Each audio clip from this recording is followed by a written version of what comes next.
जीव हमारी जाति है, मानव धर्म हमारा। हिंदू मुस्लिम सिख ईसाई धर्म नहीं कोई न्यारा।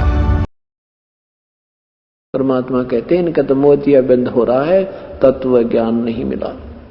नर नारायण देही पाकर कट्या न जम का फंदरे, रतन अमोली दर्शत नाही ढग है वाकी जंदरे। नर नारायण देहे पाके जय कट्या न यम का फंदरे।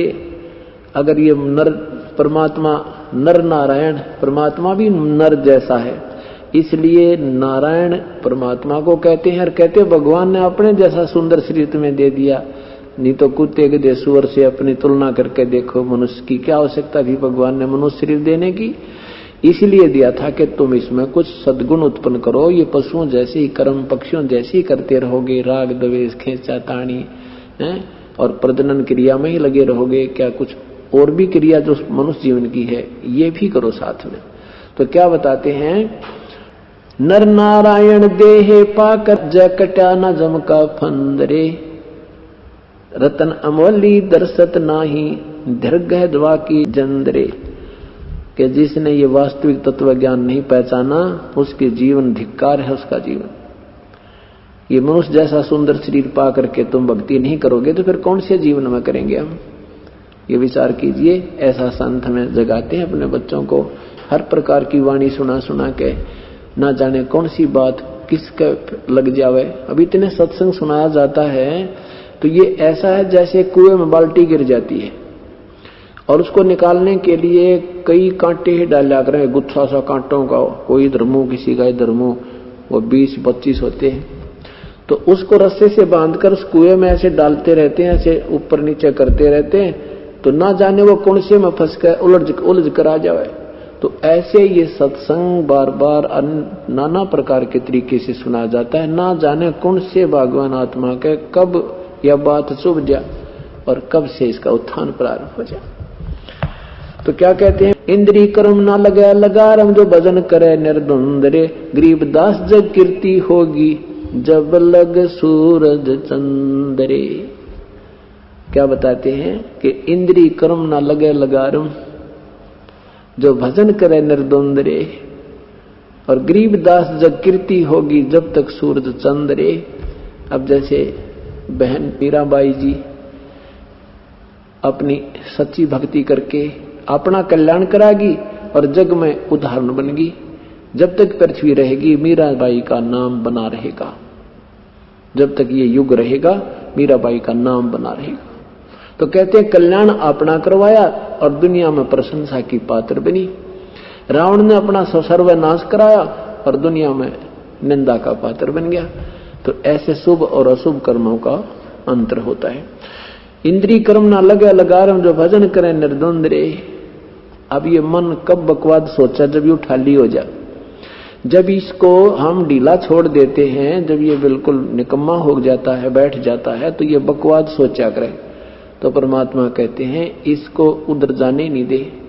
सुबह अपना नित्य नियम है, उससे पहले आंख खुलते ही सांस का सिमरन है, फिर मंत्र करने लग जा, फिर भगवान की कोई चर्चा शुरू कर दे या अपनी कोई कैसेट सब इसकी प्रवचनों की लगा दे या फिर नाम के सिमरन पर लगा रहे। कहते हैं फिर ये इंद्रियों के कर्म जो हैं ये आपको दुखी नहीं करेंगे और फिर ये आपको हानिकारक नहीं होंगे। इंद्री कर्म ना लगे लगारम जो भजन करे निर्द्वंद्व। निर्द्वंद्व माने कति कसक के साथ एक ही परमात्मा की तरफ हरदम उसी में लौ लगी रहे, तो फिर उससे दो फायदे होंगे। एक तो तेरी मुक्ति होगी और फिर गरीब दास जग कीर्ति होगी जब लग सूरज चंद्रे। और जब लग पृथ्वी रहेगी, कहते हैं जब तक तेरा गुणगान का उदाहरण दिया जाएगा। जैसे ध्रुव प्रहलाद अपना कल्याण करवागे सच्ची लौ ला के और हमारे लिए उदाहरण बन गए। आज तक उन पुण्य आत्माओं के गुणगान किए जाते हैं। तो इसलिए भगवान कहते हैं कि सच्ची भक्ति कीजिए। क्या कहते हैं, मन मान सरोवर गंगरे, जहाँ का बिछड़ा तहाँ मिलाऊं सुनो शब्द पर संगरे। दैने गंगा बामे जमुना मध्य सरस्वती रंग रे, कल विष कुसुमल मोक्ष होते हैं पल पल पर भी अंगरे।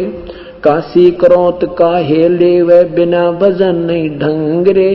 कोट ग्रंथ का यही अर्थ है करो साध सत्संग रे। क्या बताते हैं? मन मान सरोवर गंग रे। मान सरोवर के जो हम सतलोक में जो स्थान है वो मान सरोवर है, और दूसरा ये सत्संग रूपी मान सरोवर है। इनमें चलिए आप, और इसके द्वारा उस वास्तविक मान सरोवर को प्राप्त करेगा। ये भी एक सरोवर है, यहाँ आप हंस हो, राम नाम की मोती आप चुग रहे हो। यहाँ पर सत्संग में हंस ही आ सकता है, बुगला नहीं टिक सकता, क्योंकि यहाँ हंसों की खुराक है, बुगले की नहीं है, और शक्ल दोनों की एक जैसी ही होती है। बुगला मच्छी खाता है, और इस मानसरोवर में ये विकार नहीं है। यहाँ केवल राम नाम की चर्चा और ये मोती है। इसमें हंस ही टिक सकते हैं, कौवा और बुगला नहीं टिक सकता। तो यहाँ इसलिए बता रहे हैं कि इस सत्संग रूपी मानसरोवर से फिर उस वास्तविक सतलोक रूपी मानसरोवर, यानी वहां जहां हंस रहेंगे हमारे, वो प्राप्त करोगे। क्या कह रहे हैं? मन मान सरोवर गंग रे, जहाँ का बिछड़ा तहां मिलाऊं, सुनो शब्द पर संग रे। यानी सत्संग सुनो, सत्संग रूपी मान सरोवर में आके, और जहां से तुम आए थे बिछुड़कर वहीं ले चलेंगे तुम्हें, वहीं मिला दे। यही तरीका वहां जाने का। फिर कहते काशी क्रोत काहे लेवे, दैन्य गंगा बाम में जमुना मद सरस्वती रंग रे। कल बिस्कुस्मल मोक्ष होते हैं पल पल पर भी अंग रे। अब जैसे जो हमने आपको मंत्र दिया है, ये श्वास से सिमरण कर, ये श्वास से जो सिमरण चलता है, ये दैना सुर तो ये इला, इसको पिंगला कहते हैं, और बायां को इला कहते हैं।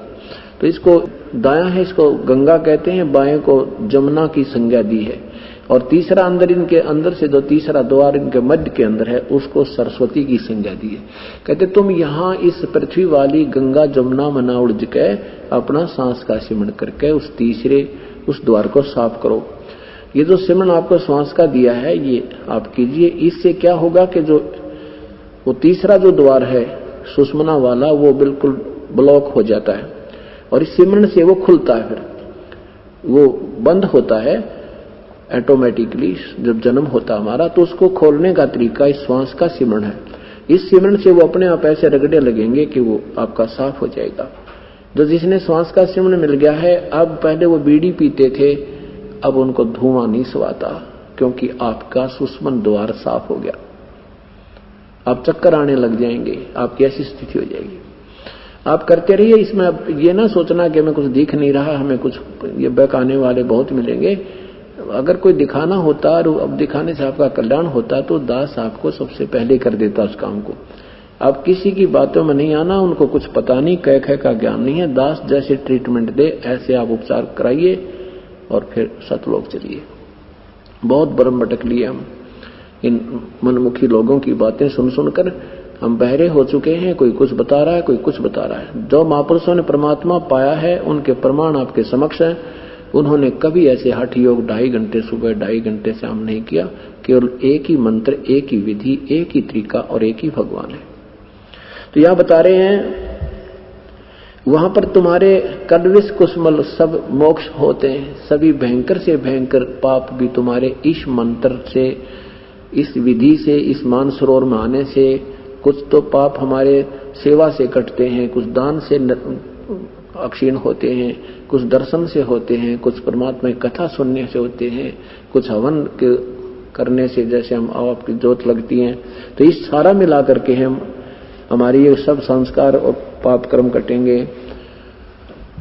और कुछ जो बिल्कुल भयंकर पाप हैं, वो सत्य नाम से कटेंगे, आपके अक्षीण होंगे।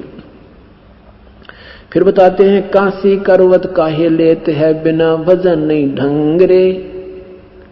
कोट ग्रंथ का यही अर्थ है करो साध सत्संग रे। करोड़ ग्रंथों का एक निष्कर्ष है कि परम संत का, पूर्ण संत का संग करो, उसके सत्संग में जाओ। और काशी में काहे को क्रोध लेकर तो अपनी मुक्ति मानते हो इन मूर्खा के बकाए हुए। काशी में क्रोध लाया था, अभी कथा सुनाएंगे आज उसी प्रसंग पर। तो कहते काशी में क्यों अपना गल कटवा नादान, अरे सुनो शब्द प्रसंग रे।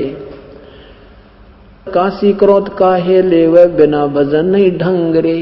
काशी क्रोध क्यों लेता है बिना सत भक्ति का, तेरा कितना ठिकाना कोई ना, कोई ढंग नहीं, कोई लाभ नहीं। और कोटि ग्रंथ का, करोड़ ग्रंथ का यही अर्थ है, करो साध सत्संग रे। पवित्र गीता जी कहती है कि उस तत्वदर्शी संत की तलाश कर ले अर्जुन, जो उस परम तत्व के जानने वाला है। मैं नहीं जानता, गीता बोलने वाला प्रभु कहता है। गीता जी के अध्याय नंबर 4 के मंत्र 34 में, पवित्र यजुर्वेद अध्याय नंबर 40 के मंत्र 10 में कहा है कि उस परमात्मा के विषय में कोई साकार बताता है, प्रगट होने वाला, कोई निराकार बताता है, भी वो कभी जन्म नहीं लेता, आदि आदि करके व्याख्या करते हैं। पर उसकी भक्ति और उसके विषय में कोई तत्वदर्शी संत ही बताएगा, उससे सुन। ऐसे पवित्र कुरान शरीफ में लिखा है कि वो परमात्मा कबीर है और वो सारी सृष्टि का रचनहार है, और उसकी खबर, उसके पाने की विधि किसी बाखबर से यानी तत्वदर्शी संत से पूछो। तो ये वही प्रमाण आदरणीय गरीबदास साहिब कह रहे हैं, काशी करवत काहे ले ही बिना भजन नहीं ढंग रे। कोट ग्रंथ का यही अर्थ है, करो साध सत्संग रे। जब तक ये संत नहीं मिलेगा, इतने आपका मुक्ति मार्ग प्रारंभ भी नहीं हो सकता। दिन ही पंखों उड़े गगन को, चाल चाल विहंग रे। दिव्य दृष्टि तो दर्श करते हैं हरदम कला उमंग रे। कि जब तू यहां से चलेगा, परमात्मा तुझे ऐसे ले जाएगा जैसे बिन पंखों के, बगैर किसी उसके, ऐसा जाएगा एक सेकंड में, काल को तो पता भी नहीं लगेगा जीव गया कौन से रास्ते थे। ऐसे तरीके से मालिक आपको ले जाएगा। कहते हैं धर्मराज दरबार में दे कबीर तलाक, मेरे भूले चूके हंस को तू पकड़िए मत गजाक। फिर कहते हैं चुंबक हमारा रूप है और ये लोहे रूपी प्राण, और धर्म राय तेरी बंद ले उड़ू अचान। कि मैं ऐसे ले जाऊंगा अपनी प्यारी आत्मा को, पहले इनको तैयारी करवाओगे, अपने पता भी ना लगने दे। यहाँ पर कोई महसूस नहीं कर सकता ये परमात्मा है या क्या संत है, क्योंकि इस काल में भी धोखे में रखते हैं परमात्मा।